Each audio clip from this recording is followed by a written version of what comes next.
A former governor of Ekiti State, Olusegun, has formally defected to the ruling All Progressive Congress as he registered with the party at Ifaki Ekiti's hometown. Adeshola Adedayo, the coordinator of the e-registration exercise of the APC in Ekiti State, announced the development on Monday, January 12.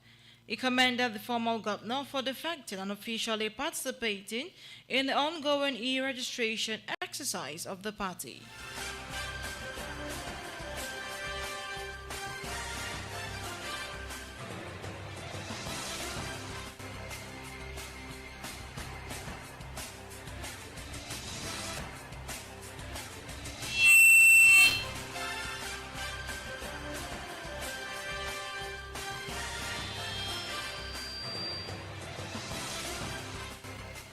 Some traders in Ekiti State have appealed to President Bola Tinubu to suspend the current tax policy, citing the harsh economic conditions confronting small business owners and low-income earners across the country. Speaking on the impact of taxation on petty traders, Samuel Okorafo said the policy should be put on hold until the economy shows clear signs of recovery.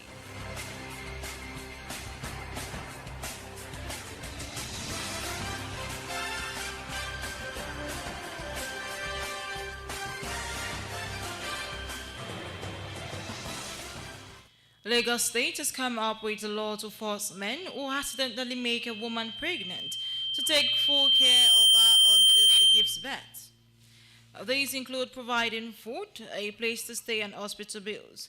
Section 277 of the new criminal law of Lagos State makes it very clear, saying that whoever abandons a woman he impregnates shall go for a fine of up to 45,000 naira and still pay all maternity costs. This is made in the wake of many women who have suffered alone while the men who got them pregnant disappear without taking responsibility, and the state decided to put an end to that.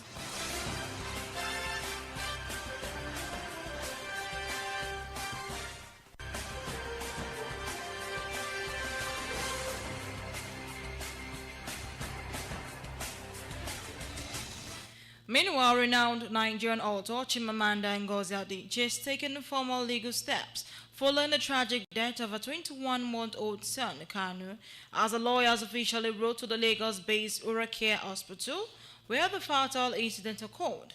The development comes as the hospital confirmed that the doctor involved has been suspended pending the outcome of investigations.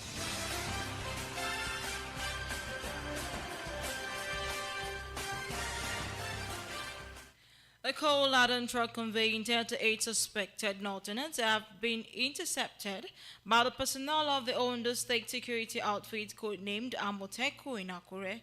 Sources say that they were arrested during a routine security operation at Akure Metropolis while traveling in a brand new Mercedes-Benz truck. According to reports, the suspect could not clearly explain their destination during interrogations. They are currently being profiled to ascertain their identities and mission into the state.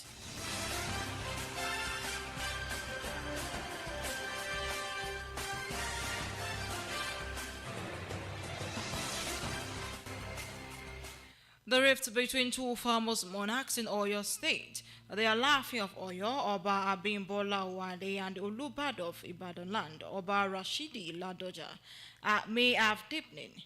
Indication of the rift emerged yesterday when the Olubado ignored their laughing as the latter made the attempt to greet and welcome the former to the 2026 Interfaith Service held for civil servants at the State Secretariat. The Olubado had arrived shortly after the governor got to the venue and went ahead to exchange pleasantries with the governor, after which he went to other monarchs at the event, who all stood up to welcome and acknowledge him.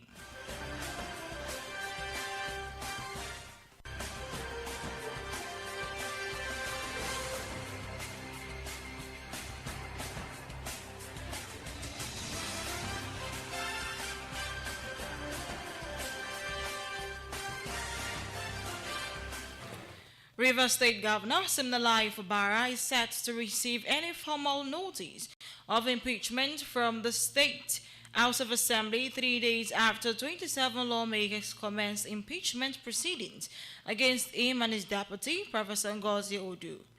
Recall that the majority members of the Assembly, loyal to the Minister of the Federal Capital Territory, Nyesom Wike, last Thursday initiated impeachment proceedings over alleged misconduct. Although the Speaker of the Assembly, Martins Amwili, had said he would ensure that the impeachment letter was delivered to the governor, a source in Government House disclosed on Monday evening that no official communication had been received.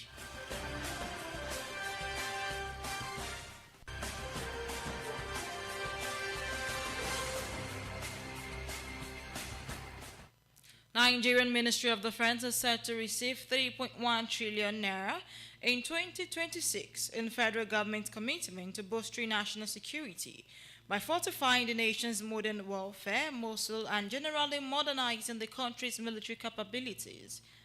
The allocation is designed to sustain its sprawling armed forces while equipping them with advanced technology and infrastructure.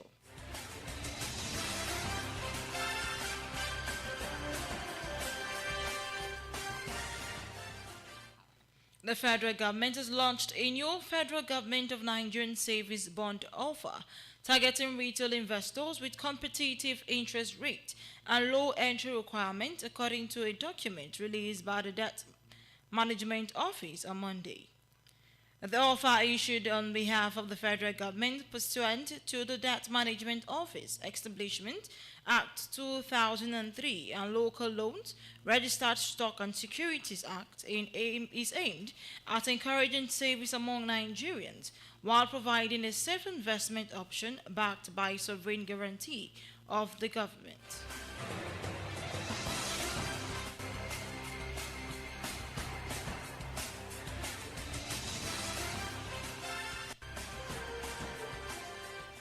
Two members of the Rivers State House of Assembly, Honorable Sylvanus Nwankwo and Honorable Peter Abi, have backed out of the impeachment plan of the House against Governor Siminalayi Fubara and his deputy, Professor Ngozi Odu. Nwankwo, who is the minority leader of the House, represents Omuma State constituency, while Abi represents Demgema State constituency. Addressing journalists in Port Harcourt on Monday, the two lawmakers appealed to other members of the House to reconsider their position on the matter and pursue peaceful dialogue.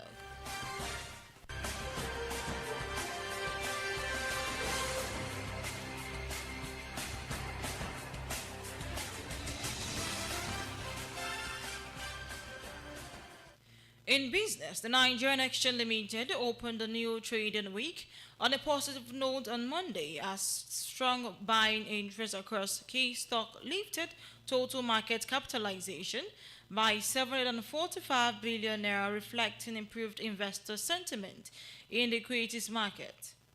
At the close of trading, the equities market capitalization rose to 104.52 trillion naira from 103.78 trillion naira recorded at the previous session, while the all-share index advanced by 946.61 points, or 0.58%, to close at 163,244 points from 162,298 points.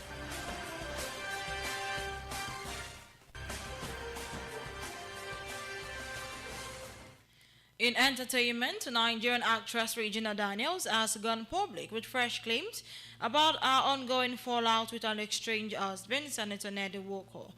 According to her, Nwoko accused them of stealing $40,000 from his home, an allegation she strongly dismissed. Speaking during an Instagram live session with Ada Freeze, the movie star alleged that the recent police arrest involving her brother and a close family friend was carried out on Ned's instructions. The actress said the arrest happened while her brother, Sammy, was live streaming online, leaving their family in shock.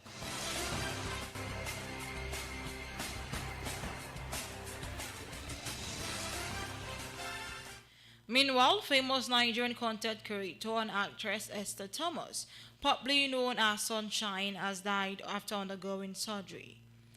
The news of the skit maker's death was announced by her family members and a colleague in statement on social media news. of Sunshine's demise has evoked sadness among many people, including her colleagues and loved ones who mourned online.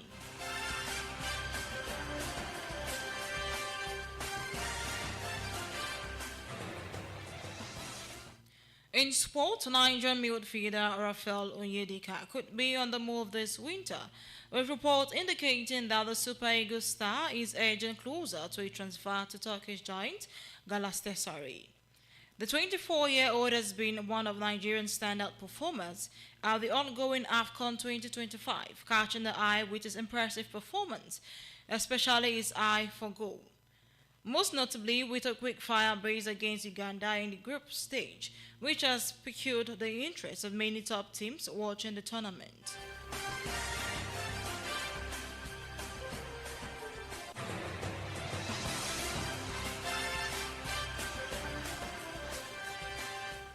And finally, on the foreign scene, U.S. President Donald Trump announced a 25% tariff on any country doing business with Iran, ramping up pressure as a rights group estimated a crackdown on protests has killed at least 648 people.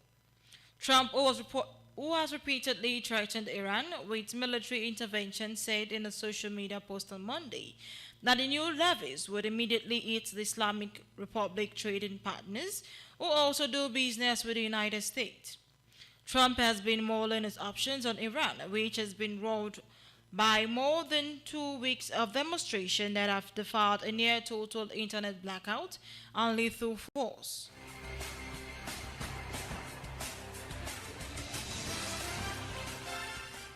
Meanwhile, families of detainees in Venezuela are growing increasingly distressed as the government promised release of political prisoners proceeds slowly. Relatives began camping outside prisons after authorities pledged last week to free a significant number of inmates as a goodwill gesture, but officials have provided no list or timeline. Human rights groups say more than 800 people are jailed for political reasons, yet only 49 releases had been verified by Monday, including a handful of foreign nationals.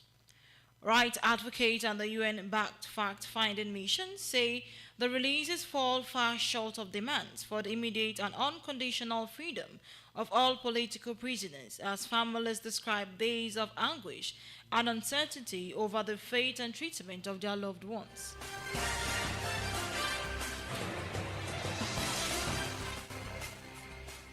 And that Ayaba Newsroom Highlights is edited by Compassion Adebayo. I am Muyosola Zubar. Thank you for listening.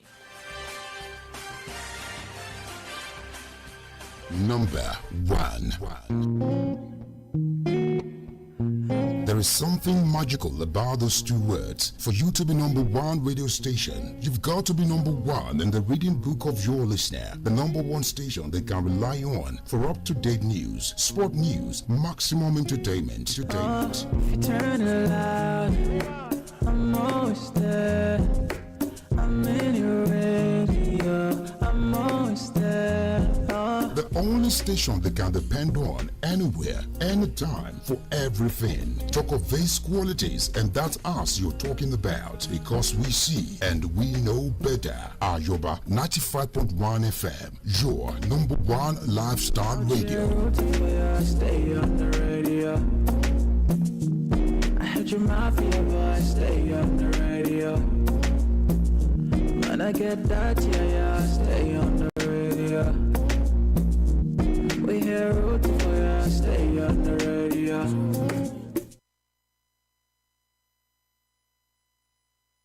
Ohun yẹn nìyẹn, ó ń mì gbòòrò títì. Always refreshing. Hold up. My Venus Radio. Ayoba 95.1. It's what I listen to. I am a distinguished listener. We take us, no one knows. 1,000 miles across the sea. Is it too far to keep you away from me?